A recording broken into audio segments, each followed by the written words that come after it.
UFC 275's main event was incredible.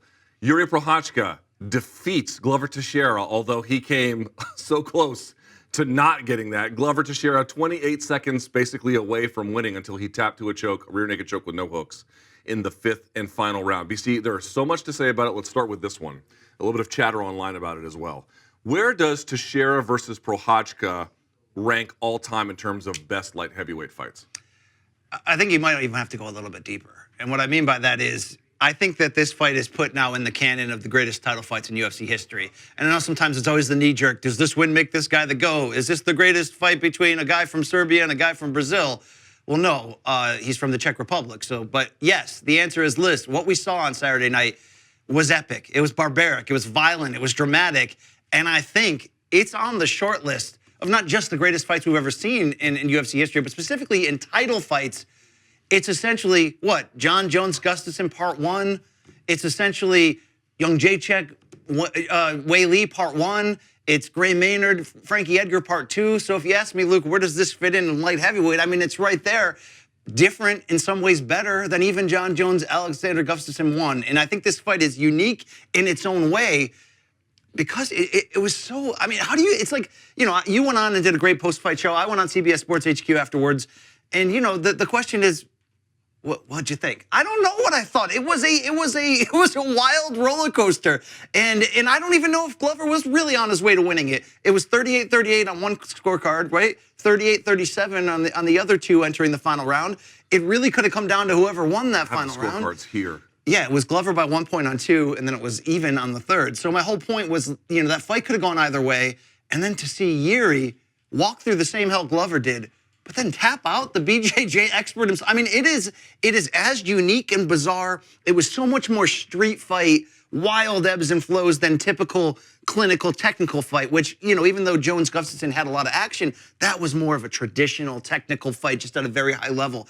This was some bizarre, amazing shit that we saw. So to answer your question, I think it's right there in the top 5 of the greatest fights I've ever seen, and specifically title fights. Now, what would you score against this fight to say, okay, BC, I loved it, but it ain't Hendo Hua 1. It ain't, you know, Lawler, McDonald's, or whatever your flavor is. Is there anything against this fight? Because emotionally, it took you on a journey. Yes. It was like eating edibles where you don't know the source, Luke, and you're like, I don't know where I'm going right now with these, right? Kind of like before the show, right?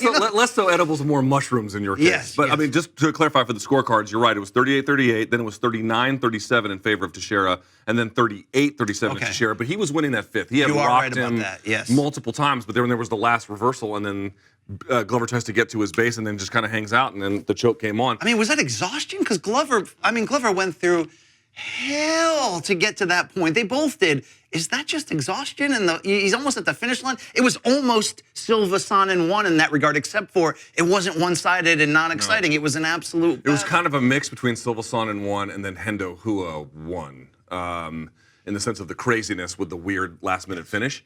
I'm going to say this. I mean, when we talk about best fights, no one ever really defines what that means. What does it mean to be the best? And so I do think you have to draw a pretty important distinction between Glover and Jiri and then what John Jones and Gustafsson did, which I rewatched a couple of times before today's show. And what I realized about that fight was the significance of that was, one, I thought John lost the first 2 and then barely won the 3rd and then clearly won the 4th and the 5th. So he had this, like, he had to rise to the moment of being down the cards, number 1. Number 2, there was this air of invincibility around John at the time, and Gustafsson,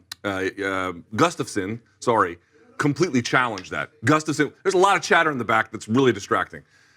Sorry. Wow. Well, we just, it's just a lot of chatter in the back. I mean, let's keep it at a minimum here, please.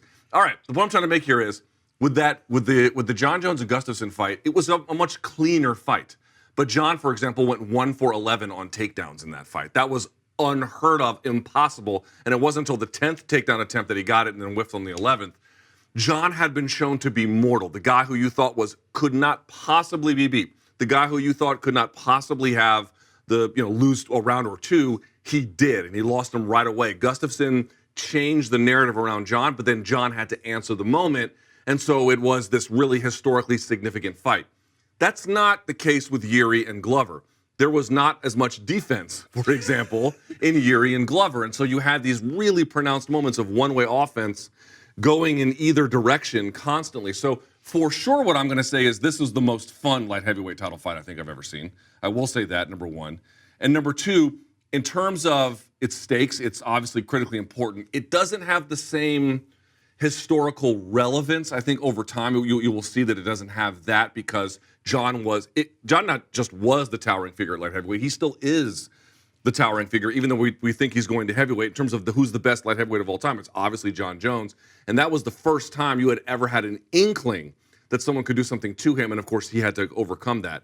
That's just not going to be the history between Glover and Jiri. But in terms of just dog fights, in terms of just guys giving everything that they have, I think this fight stands alone at 205 This pounds. is the type of fight that makes, recreates, or cements people's fandom. It really is. It's just one of those, it's like I compare, maybe why this fight is so unique, because you can compare so many other parts of so many other fights. You can take the Sana and Silva one final moment thing. You can compare it a little bit to almost like Bigfoot, Mark Hunt one, Yes, where there's just insane glowing violence. That's right. It bears more resemblance to that first Hunt and Bigfoot fight than any other fight, but it has a totally different significance. And it had almost a Tate home constant reversal and dramatic turnaround feel that it's got a little bit of all that in there. So to try to properly say where you put it, because I really do believe that if you're a casual fan, you watch that fight, you're a serious fan, because the street fight element of it really connects with you on a personal level.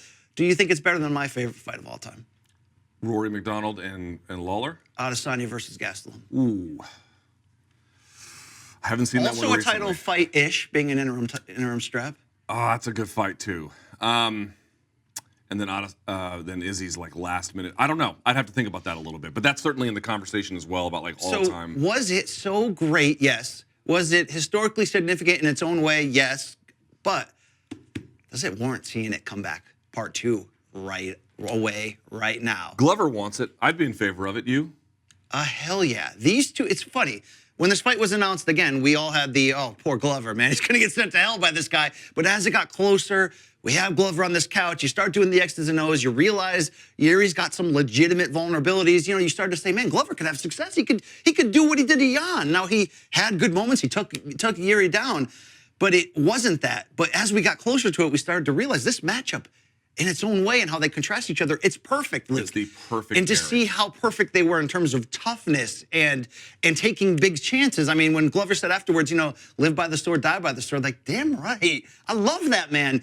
If he didn't already get Glover the love and respect he deserved for how absurd at 42, staying the course and coming back to win the title, this performance, in defeat, by the way, in defeat where he kind of made a big mistake on the ground late and kind of set up this defeat, it still kind of immortalizes him, even more than winning the title, right? This is the true currency to being immortalized, these type of performances. So at the end of the day, they are perfect for each other.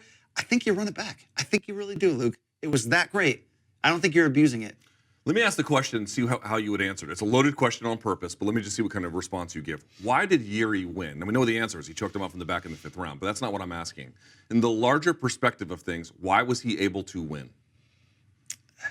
I think he just outlasted Glover. I think that's right. I mean, 5 rounds at that hellacious pace with that level of violence and damage, like Glover showed the hell out. But damn did Jiri Prochazka, because we had those questions about his ground game. We had those questions about his stamina. For him to basically just say, I'm going into the deep waters with you, Glover, but I'm going to be the only guy coming out of the pool. That's how he did it. And it's why, Luke, would you agree with this? For as great as this fight was and as dramatic as that finish was, there was like this weird feeling when it happened. Everyone just kind of went, everybody finally exhaled. It wasn't that triumphant moment of Spider Anderson Silva getting the tap against Chael. It was sort of like, wait, did that just happen? Did it just end right there? It was almost like, oh shit, Jiri's the new champion, because the fight superseded the finish, is what I'm really trying to say, right? Yes, the finish was so unexpected. I mean, what ended up happening, what we saw from this fight, was ultimately that not only these guys are perfect pairing, we had talked about it before. We had thought, Glover has the capacity to take advantage of a lot of Jiri's vulnerabilities and vice versa. But I actually thought, to me, like to answer the question about like why Jiri won, it was bend, don't break, right? Because actually the truth of the matter is, yes, Jiri had a lot of very important and significant striking on the feet. But dude, Glover was not fully outmatched on the feet either. No. And for as good as his ground and pound was and his passing to mount, which he might be the best guy in all of UFC to really take advantage of aggressive passing and then Yes. making the damage count thereafter. Even then, there was a lot of reversals from Jiri on the ground, but I think you're right. He showed out on the ground. You would say that about Prochazka. He Survived and then found his right moments. That's what I would say. Again, a bit of bend, don't break. But the part that really got me that was just kind of interesting is, dude, the first thing that Jiri says when they talk to him was like, Jesus Christ, that was a shit performance, you know? And you can understand that. Dude, his style, like, he was able to outlast, bend, don't break, whatever terminology you want to use. That's why he was able to win. And dude, to have the presence of mind to go for the choke like that after fighting that long and taking that much abuse is just insane to have that kind of perspective and wherewithal. But the reality is, I think this fight is going to be a real big wake-up call for him.